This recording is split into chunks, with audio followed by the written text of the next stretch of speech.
E agora nós vamos conferir um pouco mais sobre o futebol colombiano na matéria deste sábado. A locução é do Heitor Facini. Observatório do Esporte. Confira a reportagem da semana. Um tema em debate. Pablo Escobar foi um dos homens mais ricos do mundo graças ao dinheiro ganho através do narcotráfico. Durante a década de 80 e o início da década de 90, o Patrón, como era conhecido, tinha grande poder e influência na política e sociedade colombiana. Pablo era como um Robin Hood para sua comunidade em Medellín, distribuía toneladas de dinheiro para os mais pobres. Tudo isso começou no ano de 1975, quando Escobar saiu do contrabando de produtos para o tráfico de cocaína. A equipe do Observatório do Esporte entrevistou o professor de jornalismo da Unesp, Denis Porto Renó. Denis foi professor durante 2 anos, de 2011 a 2013, na Universidade del Rosário, em Bogotá, na Colômbia. Ele comenta sobre a atuação de Pablo Escobar na sociedade. Os cartéis colombianos fizeram parte de uma história do país. Hoje você não tem cartéis como antes, você tem tráfico de drogas como tem no Rio de Janeiro, né? São cartéis menores, são grupos menores e tal. Na época do Pablo Escobar você tinha basicamente 2 cartéis muito fortes no país, o cartel de Medellín e o cartel de Cali. Participação desses cartéis na sociedade de uma maneira muito presente. E, na verdade, eles ocupavam um espaço que o Estado não ocupava, que é o que ocorre no Brasil, é o que ocorre em outros países e tal. A diferença é que eles tinham muito dinheiro. Tinham muito dinheiro. Para você ter ideia, o cartel de Medellín, eles mediam o dinheiro que eles tinham por peso, não era por valor, era por peso. Tinha tantas toneladas de dólar, porque realmente ficava de maneira incontrolável você medir. E isso, de certa forma, construía na sociedade um interesse em fazer parte desse cartel. Por quê? Porque fazer parte desse cartel significava ter dinheiro como esse cartel. Outro motivo para Pablo conseguir ter alcançado essa fama se deve à sua imagem simpática quanto à população. Entrevistamos o doutorando em antropologia pela Universidade Federal Fluminense, David Leonardo Kitian Roldan. Ele fala sobre a idolatria da população acerca de Escobar. Pablo é realmente um personagem de filme, não? Ele conseguiu criar uma personagem muito carismática, uma pessoa pobre que consegue ser, segundo a revista Forbes, o cara mais rico do mundo. Conseguiu também ser a pessoa mais procurada pelas autoridades, conseguiu apelar ao Estado. Ele quase comprou o exército colombiano. Mas o período não foi de flores para o país. A Colômbia viveu em guerra civil entre o exército e os narcotraficantes. Com esse extremo poder na mão, o clima era de tensão e medo na população. O efeito foi visto em todo canto e a mídia local não ficou de fora. David comenta isso. Ele colocou uma bomba no jornal El Espectador, que é um jornal muito prestigioso, e ele quase conseguiu acabá-lo. Ele matou o diretor, destruiu as instalações, ele também matou 2 ministros de justiça, depois um procurador. Não é legal. Pablo Escobar, que ainda hoje é motivo de visita turística na Medellín, ao túmulo, que a gente vende camisetas com o rosto dele na camisa. Isso, de hoje em dia, é um pouco contraditório, porque realmente é um personagem que, numa época do país, ocasionou muitas mortes e muito terror, e não foi bom, não foi uma época para nada boa. O futebol é reflexo da sociedade em que está, e com a Colômbia não é diferente, ainda mais com uma população tão aficionada pelo esporte, como comenta o professor do curso de jornalismo da Unesp, Denis Porto. O colombiano ele tem uma paixão pelo futebol, se não igual ao do brasileiro, talvez até maior. Curiosamente, eles têm uma admiração pelo Brasil. O futebol brasileiro, apesar da Copa do ano passado ter sido bastante crítico para eles, deixou de ser uma admiração e passou a ser quase que uma rivalidade, porque eles falaram assim, eu posso vencer o meu herói. Ainda existe uma adoração. Eu conheci pessoas em Bogotá, várias pessoas, que sabiam toda a escalação da seleção brasileira de 70. O que eu percebia lá tá que o sonho deles era ter um futebol igual ao futebol brasileiro. Por isso que com a Copa do Brasil, de 2014, essa relação ela mudou um pouco. O que antes era uma admiração passou a ser uma certa rivalidade. O colombiano é muito fanático no futebol. Quando tinha final, por exemplo, do campeonato colombiano, geralmente a final é Santa Fé, Milionários. E Bogotá parava. Uma cidade de 9 milhões de habitantes parava. A cidade era metade azul, metade vermelho. O narcotráfico tinha uma influência velada, mas evidente dentro do futebol. Times como o Atlético Nacional, Milionários e o América de Cali eram provas desse poder. Segundo David Leonardo, doutorando em antropologia pela Universidade Federal Fluminense, apesar da ilegalidade do narcotráfico, essa influência não foi de todo mal. A gente tem a tendência a demonizar o narcotráfico, a olhá-lo como se fosse o pior dos males da humanidade. E aqui na Colômbia, isso é quase um motivo de vergonha, falar do narcotráfico, que ele elegeu até um presidente da República e que ele praticamente influenciou muitas capas da sociedade, uma sociedade que admirava o dinheiro fácil, a compra, a propina, tudo isso que um pouco corrompeu a sociedade, mas também tem outra faceta, outra faixa, especificamente no campo de futebol, indudavelmente, ele melhorou a infraestrutura do futebol. Isto é, o narcotráfico deu uma aula de como, com bons investimentos, com boa inversão, pode ter resultados. Depois disso, eu acho que temos times que são um pouco mais prospectivos na sua manejo mesmo dos próprios times, os cartolas. Eu acho que aprenderam um pouco dos narcotraficantes. Entrevistamos também o mestrando em História pela Universidade Federal Fluminense, Bruno Tomás. Ele escreveu uma dissertação sobre a relação entre Andrés e Pablo Escobar. O artigo foi desenvolvido em conjunto com Rafael Soares, seu companheiro de curso. Segundo o Bruno, o ápice desse envolvimento foi no ano em que nenhum clube foi campeão. O caso de um ano que foi problemático, que foi o ano de 89, que terminou, inclusive, sem campeão por ter tido o problema do envolvimento mais direto dos cartéis, no caso do cartel de Medellín, na arbitragem. Teve uma série de problemas com relação a isso. Mas fora o ano de 89, desde que começou a participação do cartel de Cali, investindo na América de Cali, você tem uma disputa totalmente esportiva mesmo. Dentre, como eu te citava anteriormente, Bogotá vai investir no Milionários, o cartel de Medellín no Atlético Nacional e o cartel de Cali no América de Cali. Então você tem uma disputa muito forte durante esses anos, com 3 equipes muito fortes. É claro que, eventualmente, a atmosfera caseira podia influenciar, mas isso só vai ser mais deliberado em 89. Bruno ainda fala que, apesar da ilegalidade, a influência foi importante para o avanço da Liga Colombiana. O América de Cali conseguiu chegar à final da Libertadores por 3 vezes nesse período, e o Nacional de Medellín se sagrou campeão em 89. Sem dúvida, ajudou com a questão do financiamento, mas sobretudo também por estar o futebol colombiano nesse período oxigenado por ideias. Assim, uma coisa não caminharia sem a outra. O Francisco Maturana é uma figura importantíssima nesse crescimento, porque ele é uma pessoa que ele aproveita esse investimento, inicialmente dado ao Atlético Nacional e que vai se deslocar para a seleção colombiana, mas ele aproveita esse investimento para pôr em prática a sua filosofia de que o futebol colombiano tem que ter uma identidade própria. O futebol colombiano sempre foi, desde a sua profissionalização, muito dependente da escola argentina, muito carente de um referencial próprio. E o Maturana rompe muito com isso, passa a priorizar um pouco mais o espetáculo do que o resultado. Ele se aproveita muito, ele e, claro, os jogadores que estão sendo formados, os novos valores que estão saindo, se aproveitam desse investimento que está sendo jorrado no futebol para propiciar esse crescimento do futebol colombiano. Os clubes de futebol foram escolhidos por um motivo: a facilidade de se lavar dinheiro. É isso que afirma David Leonardo, doutorando em antropologia pela Universidade Federal Fluminense. Principalmente pelo fato do investimento da máfia em uma atividade que é muito fácil para fazer lavado de dinheiro.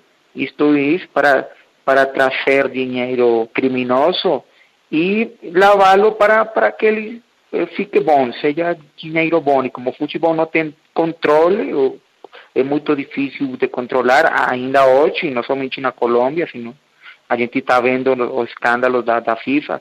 Então, isso favoreceu muito a atividade dos cartéis da droga. Essa influência se expandia para a mídia esportiva, de acordo com David. Os narcotraficantes também tiveram canais de mídia. Eles tiveram imprensa e, fundamentalmente nessa época dos anos 80, tiveram uma cadeia radial. O nome dele era o nome dele era a Guerrilha Deportiva. E eram grandes radialistas, jornalistas, que eles falavam dos times dos cartéis da droga. Então, eles, quando eu falo de aula para os cartolas de 8 dias, é que os narcotraficantes realmente tiveram uma mirada mais completa do negócio do futebol. Eles pensavam em negócio e eles conseguiram complexificar para vender, por supuesto, o futebol. Então, a mídia, nessa época, tinha os que eram defensores dos times e dos próprios narcotraficantes e os jornalistas que faziam denúncias, que criticavam, que falavam que isso não era legal, que isso não era em duplo sentido, legal, que era criminoso, mas também que isso não era bom para a sociedade. E, infelizmente, o que aconteceu é que muitos deles foram assassinados. A seleção colombiana não ficou de fora do narcofutebol. Um dos casos mais emblemáticos é o assassinato de Andrés Escobar por narcotraficantes. Ele fez um gol contra em um jogo da fase de grupos da Copa do Mundo de 94, e a Colômbia foi eliminada. Outro caso a se destacar é o ocorrido nas eliminatórias da Copa de 98.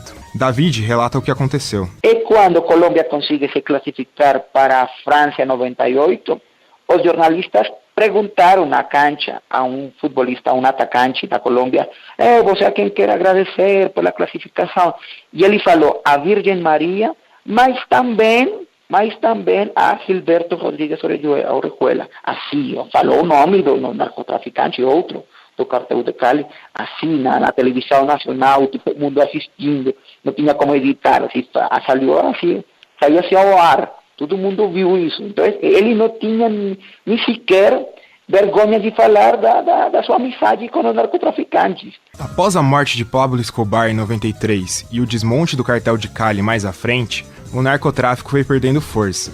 Hoje em dia, sua atuação não é tão forte na sociedade. A seleção colombiana voltou a ser forte no cenário mundial após 20 anos. Isso coincide com Juan Manuel Santos, presidente da Colômbia, abrindo negociações para tratados de paz com as FARC, Forças Armadas Revolucionárias da Colômbia.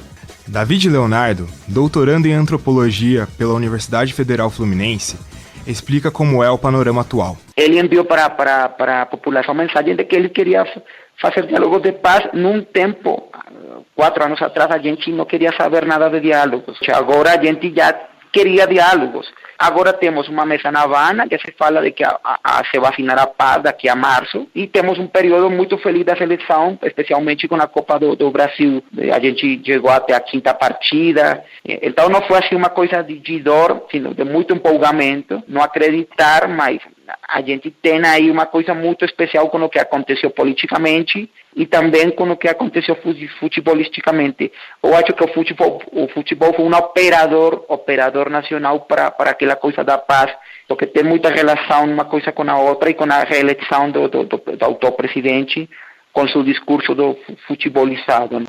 Mas alguns estigmas nunca serão apagados. O professor do curso de jornalismo da Unesp, Denis Porto, fala quais são as cicatrizes deixadas. Os efeitos que perduram até hoje são todos negativos. O medo, as pessoas até hoje têm medo por uma questão de trauma mesmo, né? Existem pessoas lá que não podem escutar a palavra bomba. Existem pessoas que saem de Bogotá com medo. Pessoas que, enquanto eu vivia lá, me colocaram medo. Um outro problema que existe até hoje lá é a vergonha. O colombiano, ele sente uma vergonha, às vezes, em alguns momentos em ser colombiano, quando esse assunto vem à tona. Foi realmente o maior produtor de cocaína do mundo. Pablo Escobar, ele construiu uma imagem de uma Colômbia violenta, que já era violenta, inclusive pelas FARC, etc., mas ficou conhecido pelo mundo pelo Pablo Escobar. Então, eles têm esse estigma, né? Quando você fala em Colômbia, a primeira coisa que você pensa é em droga. Você não pensa em café. David Leonardo, pesquisador colombiano da Universidade Federal Fluminense, explica como sente na pele esses reflexos. Quando você vai para o exterior, a experiência do colombiano é que você perguntam por futbolistas, mas também por Pablo. Broma, piada aquela de se você vai, que se você leva algo da droga, isso é uma coisa que ainda temos que um pouco suportar, não? Quando vamos para o exterior, é a piada mais simples. Muito bem, antes do nosso tradicional debate, após a matéria da semana, vamos aos agradecimentos ao antropólogo e doutorando da Universidade Federal Fluminense, o David Leonardo Kitian Roldan, ao mestrando em História pela Universidade Federal Fluminense, o Bruno César Rodrigues Tomás, e ao professor do curso de jornalismo aqui da Unesp de Bauru, o Denis Porto Renó. E conosco agora, além do Carlão Napolitano, para debater um pouco mais a respeito desse conteúdo, além também do Heitor Facchini, o Leonardo Del Sante. Mas vamos começar com o Heitor Facchini, ambos participaram aí dessa produção. Heitor, fala um pouquinho mais do que você tirou como base aí para essa matéria e também das suas conclusões aí com esse envolvimento, a gente sabe, e ficou muito claro, esse envolvimento também no futebol, no que diz respeito ao narcotráfico na Colômbia. Um abraço para você. Um abraço, Guilherme. Um abraço a todos os ouvintes e a todos os amigos da mesa aqui. Bom, a relação do narcotráfico com o futebol colombiano, dá até para fazer um paralelo com o futebol carioca brasileiro na década de 80 e a relação com os bicheiros, que tinha principalmente no time do Bangu, que era uma influência muito grande. Eles que colocavam dinheiro, eles que escolhiam quem ia ser contratado, eles que escolhiam quem ia comandar o time, como ia ser escalado. Eles eram basicamente os donos do time. E apesar dos pesares que o narcotráfico colombiano na década de 80 foi uma guerra, matou muita gente inocente, muitos civis inocentes, e criou um clima completamente horrível na Colômbia, o futebol lá se desenvolveu muito por conta do narcotráfico. Foi um fator muito primordial para o sucesso da grande geração de Valderrama, Rincón, Higuita, Asprilla, e o próprio Andrés Escobar, que foi morto depois da Copa de 94. E isso é muito interessante e ao mesmo tempo estranho, porque a gente que está aqui no estado de São Paulo, apesar de ter os dirigentes que fazem desvio de verba, desvio de dinheiro, não é aquele crime declarado, de pessoas criminosas declaradamente comandando seu time. Isso é muito estranho, e a relação deles com os jogadores, principalmente, era muito próximo. Enquanto o Escobar estava preso, o Higuita foi lá visitar o Escobar pra visitar, porque eles eram amigos.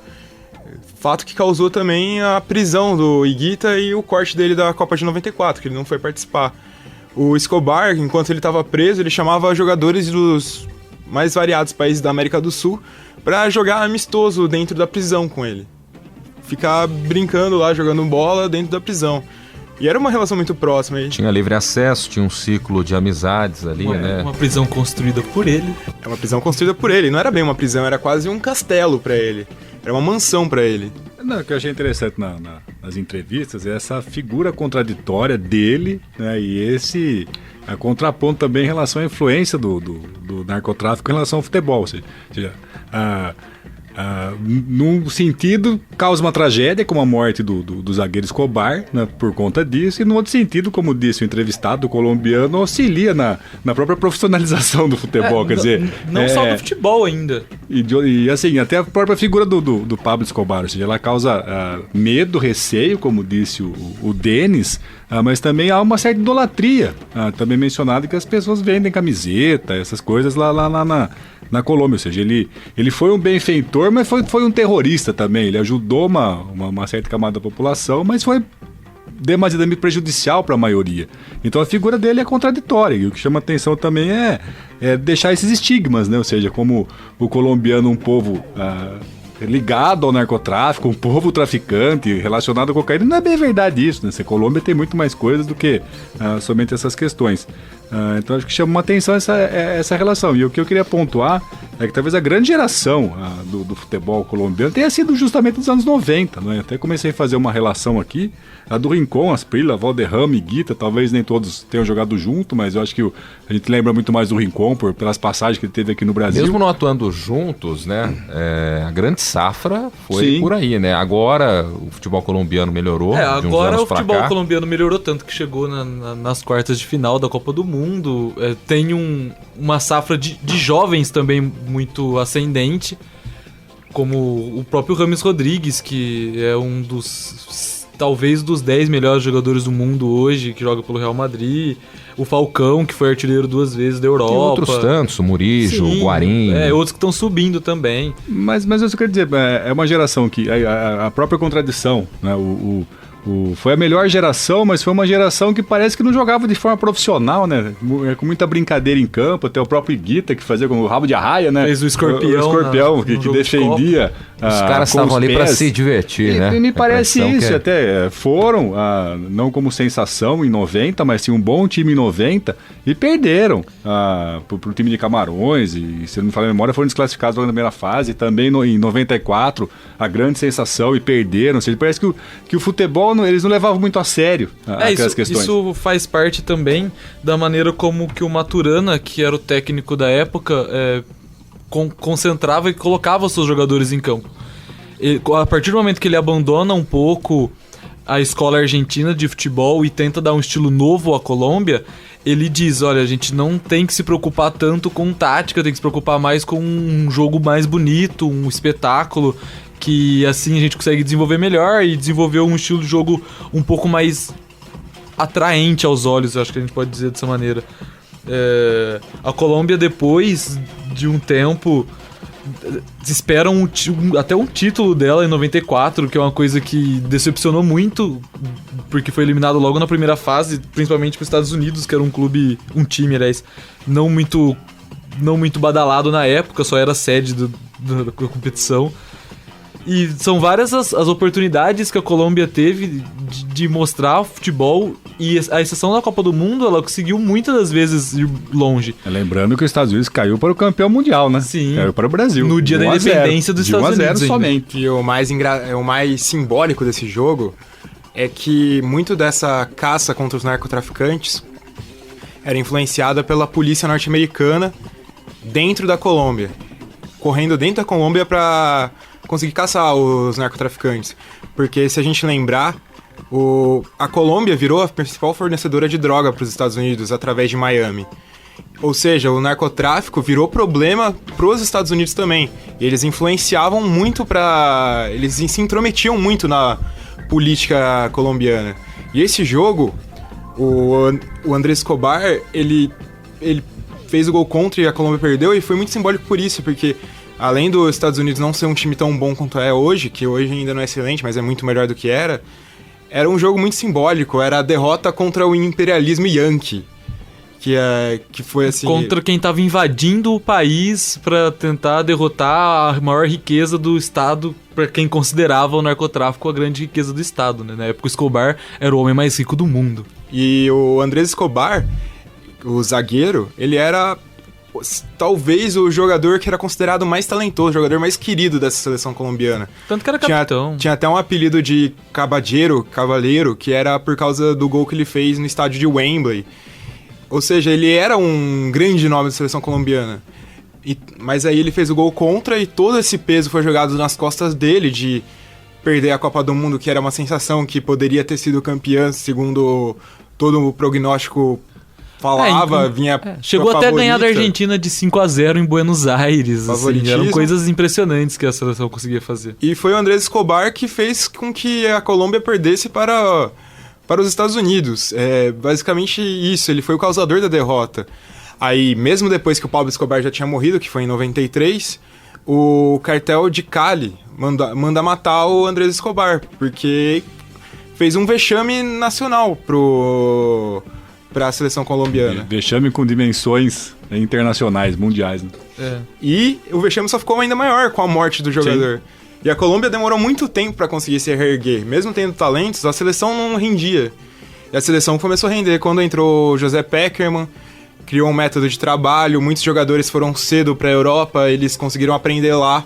O estilo de jogo mudou, virou um estilo de jogo mais tático do que simplesmente drible, todo um projeto bonito. De base, né? Porque a seleção colombiana chegou semifinal de Mundial Sub-17, chegou a disputar a Olimpíada, se eu não me engano, jogou Mundial Sub-20, e foi toda uma geração que foi subindo junto, como a geração da Argentina de Messi, por exemplo, que não ganhou o Mundial por muito pouco, mas que a maioria dos jogadores que chegaram à final do Mundial subiram juntos com a geração que Messi conduziu, teoricamente, no Ouro Olímpico de 2008, se eu não me engano. Bom, a gente falou muito do que representou o narcotráfico dentro do futebol colombiano, né, as influências, e a gente mencionou também durante a matéria que isso perdeu força aí nas últimas décadas, nos últimos anos. Perdeu força, mas a que tudo indica não foi extinto, né? Até a gente conversava em off, né, Leonardo, que existem algumas investigações rolando lá pela Colômbia ainda nesse sentido, né? Sim. É que ainda, por mais que tenha perdido um pouco o poder, o narcotráfico ainda existe na Colômbia, né? As forças revolucionárias, que são as Farc, ainda que esteja em negociação com o governo, elas também existem, e esse poder ele acaba por influenciar um pouco na sociedade. O Envigado, que é o clube onde o James Rodrigues começou sua carreira, tudo bem que ele foi muito jovem pro Banfield da Argentina e logo depois pro Porto, mas o Envigado ele está sendo investigado por relações com narcotraficantes. Isso está acontecendo. O América de Cali, que é o clube do narcotráfico de Cali na época, da década de 80 e 90, hoje ele não disputa a primeira divisão. Então isso mostra um paralelo de poder. O narcotráfico ali, naquele clube, se ele existe, ele já não tem tanta força nem para deixar o time na primeira divisão colombiana, que não é um dos campeonatos, o campeonato mais forte da América do Sul. Ele é o quarto, quinto, talvez. O Carlão lembra do futebol colombiano, abre até um sorriso, né? O título do Palmeiras, o único até agora na Libertadores, nos pênaltis contra o Deportivo Cali. Isso, em 1999. Faz não tempo, era um clube com investigação de narcotraficante. Faz tempo. Pois é, tem um tempinho, mas foi a grande conquista aí da equipe do Palmeiras. Bom, e você, ouvinte do programa que acessa as redes sociais, curta a nossa página no Facebook. O endereço é o www.facebook.com/Observatório do Esporte. Acesse também o blog do nosso programa. O endereço é o www.observatoriodoesporteunesp.blogspot.com.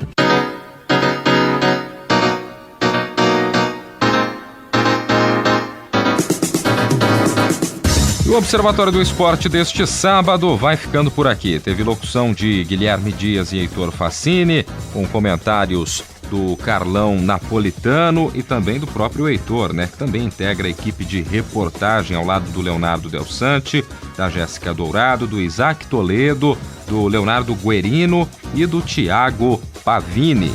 Direção de Fábio Fleury. Trabalhos técnicos do sempre competente Paulo Pepa. O Observatório do Esporte é um projeto de extensão universitária financiado pela PROEX, a Pró-Reitoria de Extensão da Unesp. Para você, obrigado pela companhia, um ótimo final de semana e até a próxima. Observatório do Esporte, informação além das 4 linhas.